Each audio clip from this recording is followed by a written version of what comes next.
unpack that as much as you want. So just So I want to give a couple of, when we think about rabbinical things or Jewish things, I want to remind us all that, God entrusted, this is a huge deal, right? He, the creator of the universe, entrusted the keeping of his word to a specific people group. right.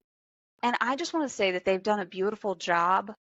And so I want to remind, like, we have, again, the things that we kind of grow up in. Part of our culture is Christian culture is being thankful to the scribes for, we're told, or at least I remember I was, right? Like, if they messed up on a letter or a little dot, right? The whole thing had to be, that page or that whatever would have to, well, the whole scroll would have to be thrown they out. didn't cross it out, start rewrite it again. No. And so in one of my commentaries by, Jewish commentaries, it talks about how, this rabbi was teaching his son who was going to be a scribe. And I just want to give the acknowledgement to that, because here's the thing, like, I think we can all recognize that our world is it's in trouble, right? Like, things don't look great. And so I just want us to really, like, feel the weight of the word and the responsibility to it. No matter, the New Testament tells us there is now no Jew, no Gentile. And then they have an entire book for Hebrews, right? Like, you've got to cross over. You've got, Paul says, don't touch the unclean thing.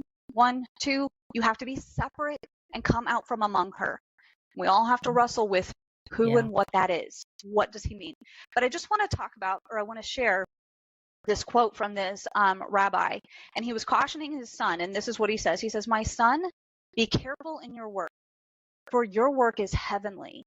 If you delete even one letter or add even one letter, you may destroy the whole world." Wow.